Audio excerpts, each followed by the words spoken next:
Hello，各位大家好，我叫 April 葉，咁從事咗中史教育咧就20幾年噶啦，咁由會考啦教到 A level，由 A level 教 DSE，咁趁而家得閒咧就想喺個網絡度同大家分享下我溫習中史嘅一啲心得啦。咁今日同大家分享一段片就係2026年 DSE 中史溫習全攻略之2啊。咁咧我總共咧就會錄3節嘅，咁其實就係教一教大家點樣去對付呢個2026年嘅中史科，咁你個溫習策略應該係點㗎？咁上一集咧，我哋就講咗咧，其實我哋嘅溫習策略個方向大概就應該係先溫咗卷二先啦，跟住就卷一嘅第二部分，最後先係卷一嘅第一個部分㗎。咁我哋第一段片咧，其實就已經講咗個卷二應該點處理㗎啦。咁所以我哋今日咧個集中點就應該擺咗喺卷二嘅第二部分，sorry，卷一嘅第二部分，我快講錯。咁大家咧就應該知道卷一嘅第二部分咧，就係我哋嘅治亂興衰史嘅部分，咁即係我哋嘅朝代史啦。咁入邊咧就有2條題目嘅，一條咧就係由周至清初，咁啊3揀1啦，25分；另一條咧就係由清中至到去我哋嘅近代啦，咁又係3揀1，25分嘅。咁25分其實佢點樣玩嘅咧？嗱，望一望先。咁佢咧其實係冇第一部分咁零碎咁散嘅。咁首先咧，佢可能係會有幾分嗱。咁有陣時我見過最少就2、3分啦，咁最多可能去到5、6分啦。咁不過講明年年唔同㗎嚇，因為考試好似乎冇一個限制嘅，應該睇出卷嗰個人想個分數佔幾多，其實就可以應該佔幾多。咁入邊咧就有啲似我哋第一部分咧嘅啲嘅資料嘅填寫㗎，例如要你填下啲地圖啊，填下啲表格啊，填下啲事情啦。咁但係咧，我哋話第二部分填嘅資料咧，冇卷一第一部分咁零碎嘅。咁但係當中咧，剩翻嘅差唔多 around 20分，係啦。咁佢好多時候佢啲20分可能會係10分10分啊。咁佢個拆法又係年年唔同嘅。咁呢啲咧就係我哋嘅識述題啦。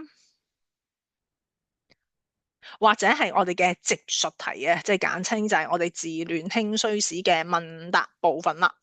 咁所以咧，我哋喺應付呢一個卷二嘅部分咧，其實我哋唔可以就咁立下眼㗎，我哋近乎應該係要準備去背㗎。嗱，咁大家都可以先望望熒光幕。嗱，我攞先2025年嘅其中2條出嚟俾你睇先。咁點解我要咁樣俾你睇咧？其實你要明白到，其實考試嗰個出題咧，佢係有啲策略㗎。咁每一年近乎咧，你都會見到有某啲咧識述題嘅。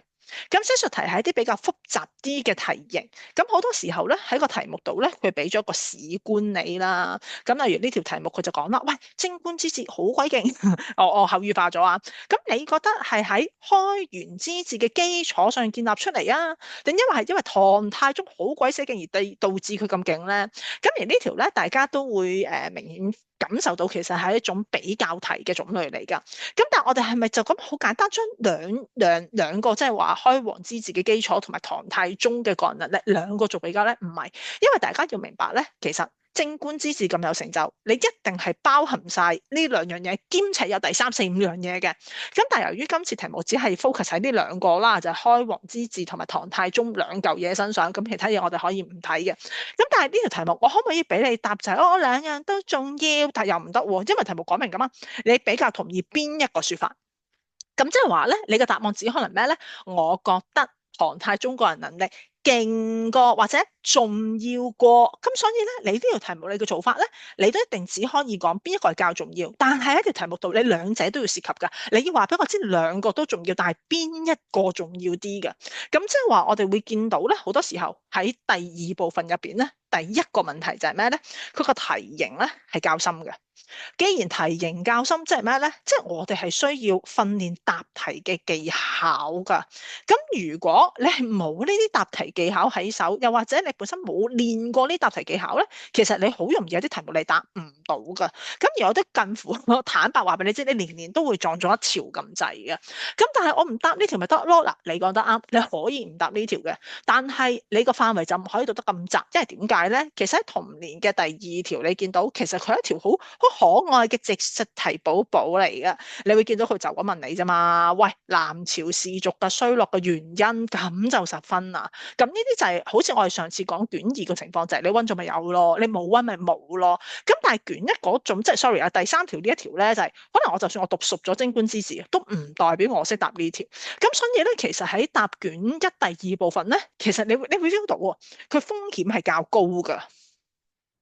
咁所以咧，我哋溫習嘅時候咧，我係唔可以太過薄㗎，即係你唔可以將個範圍收得太窄。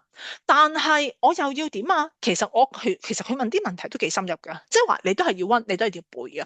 咁啊點樣做啊？有咩辦法啊？嗱，我哋望下呢個統計表先。嗱，呢個統計表咧就係我由2012年啦，至到2025年啦，咁多個朝代嗰個出題分佈掉咗出街俾你睇嘅。咁所以咧，如果比較穩陣咧，俾我係會咁樣斬呢個 syllabus 嘅。咁而第一個就係我哋由周一路俾心機溫到不偽下文帝，呢個我哋視為 Plan One Plan A 啊。咁然之後由不偽下文帝一路溫到去清初，我呢個叫做 Plan B。咁即係話咧，我而家暫時將個範圍縮咗一半先。咁其實我 Plan A 乖乖地讀晒咧，我正路都應該有二揀一嘅。咁而 Plan B 我讀晒咧，我都大機會係有二揀一。咁其實 Plan B 安全過 Plan A 添。我哋睇個分數比例都會見到，因為冇辦法，你始終越後，我哋嘅史料越多，我出嘅嘢我就越多噶啦嘛。咁但係如果有同學你話喂，我真係好勁。我提人我超堅，我唔驚嘅咩事，咁唔緊要嗱，我哋可以收窄少少嘅，不過收窄少少咧，我都僅限於 Plan B 嘅啫，真心嗱 Plan A 我唔窄得幾多㗎咋，我俾你讀少個不偽下文帝好未？咁但係 Plan B 咧，你可以咁樣玩嘅嗱，如果你真係有信心，乜題目你都答到，你可以淨係話宋元明清嘅，但係呢個嗱，我真心覺得風險超高，如果俾我衰極咧，我都應該要唐宋元明清。咁你可以就咁讀一嚿，又或者乜嘢咧？由呢一個嘅魏晉南北朝一路讀到去唐，因為咧我哋會發現其實唐佢都係幾重心嘅一個朝代嚟㗎。其實佢會出嘅頻率真係超高。咁即係話，如果我真係要決定我要温呢一個嘅卷一第二部分，我應該點做啊？嗱，首先第一步，你應該要盡快咧決定清楚咧。你自己要温嘅嗰個範圍先，即係究竟你自己個 plan 你自己想點揀？咁當然啦，如果你有時間，你可以讀多少少嘅。譬如我哋 plan A、B，你都有啲擔心嘅，你咪 plan A 立埋個唐咯，又或者你咪 plan B 立埋個南北朝，或者對都係看咯，冇問題嘅呢個位。咁你決定咗個範圍，跟住第二個部分咧，你就要搜集翻啲內容啦。咁你可以跟書讀又好，你跟筆記讀都好。不過咧喺呢一個卷一第二部分入邊咧，你個內容咧你要詳細嘅。因為你見到咧，佢真係問得幾仔細地，即係所有嘅背景啦、因啦、內容啦，特別如果一啲政策啊、政制啊、中央集權嗰啲，其實個內容佢實問嘅。咁然之後個影響啦、個成效啦，或者失敗啦。成效啊、失敗，你全部都要有晒㗎。甚至乎咧，其實我哋會見到佢係有機會出比較題，即係我頭先講㗎嘛，佢有個題型㗎嘛。所以咧喺呢一個第二部分，你唔單止要收集內容，你仲要做埋第三部分啦。你仲要同我學咗啲技巧。咁而技巧咧，我就真係好坦白講，我唔覺得一般學生你有能力自己搞得掂㗎。咁近乎你係一定有個老師教你，我哋面對呢隻題型，我哋應該點樣處理啊？我哋應該點樣答啊？咁你其實喺呢一個卷二，sorry 啊，卷一嘅第二部分咧，你就可以去完成佢噶啦。咁聽完係咪覺得死有啲難，有啲麻煩？咁其實最難嘅嘢乜嘢咧？我哋再睇埋後邊第二條先，因為第二條第二個表未俾你睇啊，就係我哋講呢一個嘅清治到近代。咁而呢一個第二 part 咧，喺我眼中就仲比較易少少嘅，因為點解咧？嗱，我將佢分三部分，一個咧就好清楚，就係我哋嘅清末啦。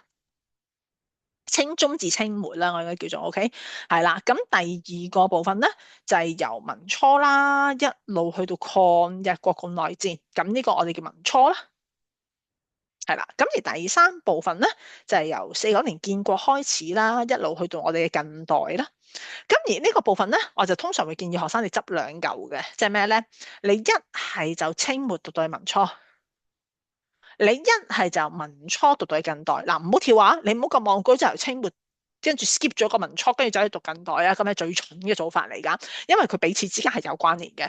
咁基本上咧，如果你咁讀咧，你係近乎一定可以二揀一。咁不過我都先老老實實嗱，我自己嘅傾向或者我自己心水係讀前半部分，即係個 Plan A 嘅，因為咧我哋話越近代咧，其實你就越多史料。咁而當中嘅史料咧，你見到咧喺呢一個嘅越近代咧，就好鬼死多漫畫啊、宣傳海報啊、或者嗰啲小冊子嘅。咁而當中咧主觀成分就比較高嘅。你要知道佢卷一第一部分好中意問啲問題啊，不過而家可以講第二部分啦。咁所以如果咧出咗啲資料你比較難處理咧，其實絕對唔易答。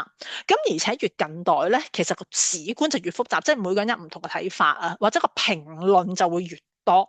咁所以越近代咧，你會玩識術嘅機會率就會越高嘅。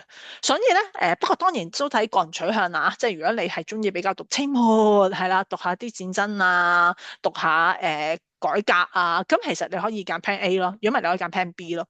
咁所以咧，當我哋見到呢個卷第二部分咧，你就記住呢三個方向，決定好咗個範圍，搜集個內容。如果內容係要詳細㗎，你真係要背，真係要記㗎吓。同埋咧，就要解決咗個技巧。嗱，聽完第二部分係咪已經覺得有啲難啦？未住啊，就第一部分啦。